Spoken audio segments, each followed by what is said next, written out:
ওই আবু জেহেল ক্ষমতা চেয়ারে বসে একটা সংবিধান তৈরি করেছে। ওই সংবিধান পরিবর্তন করে ওই ক্ষমতা চেয়ারে আপনাকে বসে আমার বিধান, আমার কোরআন ওই সমাজে প্রতিষ্ঠিত করতে হবে। এজন্য আমি তোমাকে কি করেছি? দুনিয়ায় প্রেরণ করেছি। কি আপনারা রাগ করতেছেন? রাগ করতেছেন? এখন আল্লাহ তাআলার কোরআন যদি সমাজে প্রতিষ্ঠিত করতে হয়, তাহলে যেখানে আইন পাস করা লাগে সেই জায়গায় কোরআন ওয়ালাদের যাওয়া দরকার আছে না? না আপনি কি বলবেন যে আবু জেহেল আল্লাহ বলে কি ক্ষমতা চেয়ারে আমার বসতে, তুমি নেমে যাও, আমি ক্ষমতা চেয়ারে বসবো। চেয়ার ছাড়বে? চেয়ার ছাড়বে? চেয়ার ছাড়বে? একবার যে ক্ষমতা চেয়ারে বসে জীবন চলে যাবে, ক্ষমতা চেয়ারে ছাড়বো না। এইরকম মানসিকতা নিয়ে তারা কি করে? আল্লাহ তো বলেছে কোরআন সমাজে প্রতিষ্ঠিত করতে হবে, কোরআন বিধান আকারে আইন আকারে সমাজে কায়েম করতে হবে। রাসূল এই জন্য আমি তোমাকে দুনিয়ায় প্রেরণ করেছি। যাও আবু জেহেলকে বলো সমাজে কোরআন প্রতিষ্ঠিত করতে। যদি আবু জেহেল কোরআন প্রতিষ্ঠিত না করে, ওখান থেকে আবু জেহেলকে সরিয়ে ওখানে তুমি বসে যাও। এখন এই বসতে গিয়ে যদি প্রয়োজন হয় জীবন দেওয়া লাগতে পারে, জীবন দিতে রাজি আছেন? আওয়াজ দিয়ে বলেন, জীবন দিতে রাজি আছেন? এই কোরআন সমাজে কায়েম করতে হলে যদি আল্লাহর দেওয়া জীবন, আল্লাহর দেওয়া মাল, আল্লাহর পথে ব্যয় করা লাগে, কারা কারা দিতে রাজি আছেন? দু হাত আল্লাহকে দেখিয়ে দেন।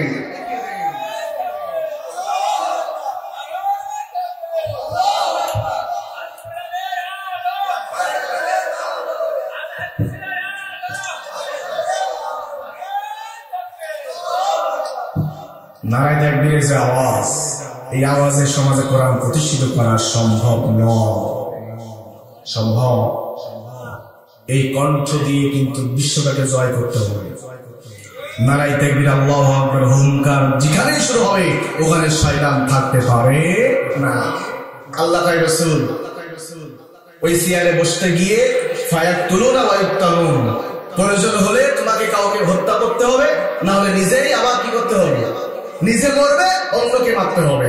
এটাও যদি প্রয়োজন হয় এটাও তোমাকে করতে হবে, ঠিক না ঠিক? এখন কেউ ইচ্ছাকৃত ভাবে ক্ষমতা চেয়ার দিবে না। হ্যাঁ, জিহাদ করা লাগবে, যুদ্ধ করা লাগবে, নিজের মরতে হতে পারে, আবার কাউকে ফায়াতুলুনা ওয়া ইফতানুন, আল্লাহু আকবার বলে। এখন আবু জেহেল চিন্তা করলেন মুহাম্মদকে থামাতে হবে। বৈঠক ডাকা হয়েছে। মুহাম্মদ নবী দাবি করে, রিসালাতের দাবি করে, নবুয়তের দাবি করে। এখন আবু জেহেল সিদ্ধান্ত নিলেন যে তোমরা ইয়াসরিবে যাও। সূরা কাহাফে সারনজুল বলতেছে, কিন্তু তোমরা কোথায় যাও? ইয়াসরিবে যাও। ওখানে ইহুদি খ্রিস্টানদের বড় বড় আলেম আছে, তাদেরকে জিজ্ঞাসা করো যে মুহাম্মদ বলেন সাল্লাল্লাহু আলাইহি ওয়াসাল্লাম সে নবী দাবি করতেছে, রিসালাতের কথা বলতেছে, যাও তাদের কাছে জিজ্ঞাসা করো।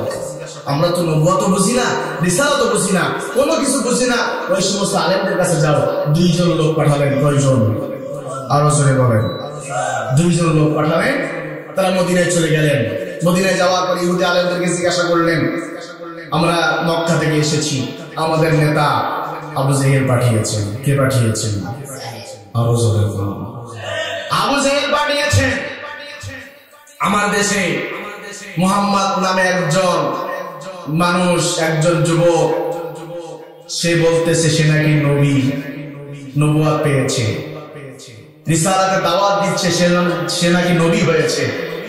এখন আমরা তো রিসালাত বুঝি না, আপনারা তো ওহীর কিতাব নাড়াচাড়া করেছেন, আপনারা আমাদেরকে বলুন কিভাবে আমরা জানতে পারবো সে নবী হয়েছে কিনা, নবুয়ত পেয়েছে কিনা? বলে আল্লাহু আকবার।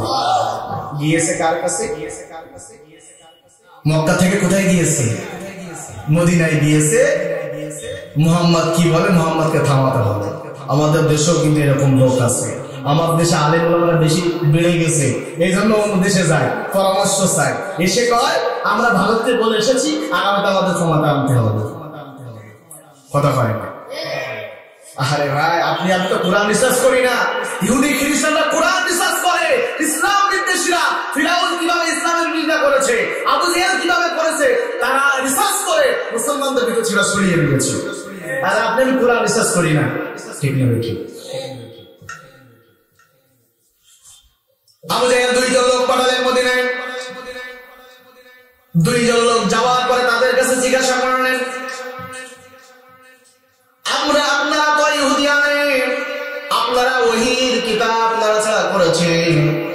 মুহাম্মদ নামে একজন যুবক, সে নবী দাবি করে, রিসালাতের দাবি করে।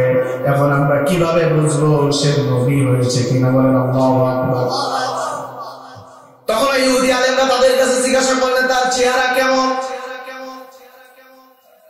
ওই দুইজন মানুষ বললেন, পূর্ণিমার চাঁদের দিকে আল্লাহর নবীর চেহারা অনেক সুন্দর, মুহাম্মদের চেহারা অনেক সুন্দর। আল্লাহু আকবার বলেন। তারা জিজ্ঞাসা করলেন সে কথা বলে কেমনে? তারা বললেন মধুর সুরে কথা বলে, কাউকে যদি কেউ তাকে কষ্ট দেয় তিনি কাউকে কষ্ট দিতেন না। আল্লাহু আকবার বলেন।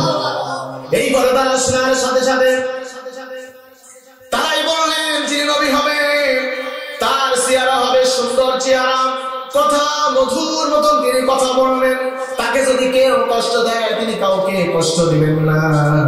যেহেতু তোমরা এসেছো, তোমাদেরকে আমরা 3টা প্রশ্ন বলতে চাই। এই 3টা প্রশ্ন মুহাম্মদের কাছে গিয়ে করবা, যদি প্রশ্নের উত্তর দিতে পারে তাহলে তিনি নবী। বলেন সুবহানাল্লাহ। কয়টা প্রশ্ন? আরো জোরে। 1 নম্বর প্রশ্ন তারা বললেন, তোমরা মুহাম্মদ, আমরা বলি সাল্লাল্লাহু আলাইহি ওয়াসাল্লাম, তার কাছে জিজ্ঞাসা করবা আসহাবে কাহাবের ঘটনা কি? সেই 7 জন যুবক কেন গুহার ভিতরে ছিল? 2 নম্বর, এই পৃথিবীতে একজন মানুষ এসেছিলেন, তিনি সারা পৃথিবীটা ভ্রমণ করেছেন, মাশরিক ওয়াল মাগরিব, তাম পৃথিবীটা তিনি ভ্রমণ করেছেন। 3 নম্বর হলো রূহটা কি? 1 নম্বর প্রশ্ন আসহাবে কাহাব কারা? 2 নম্বর, এই পৃথিবীতে একজন নবী এসেছিলেন, তিনি সারা পৃথিবী ভ্রমণ করেছেন। 3 নম্বর রূহটা কি? এই 3টা প্রশ্ন মুহাম্মদের কাছে জিজ্ঞাসা করো। যদি মুহাম্মদ জবাব দিতে পারে তাহলে বুঝবা তিনি হলো আল্লাহর নবী।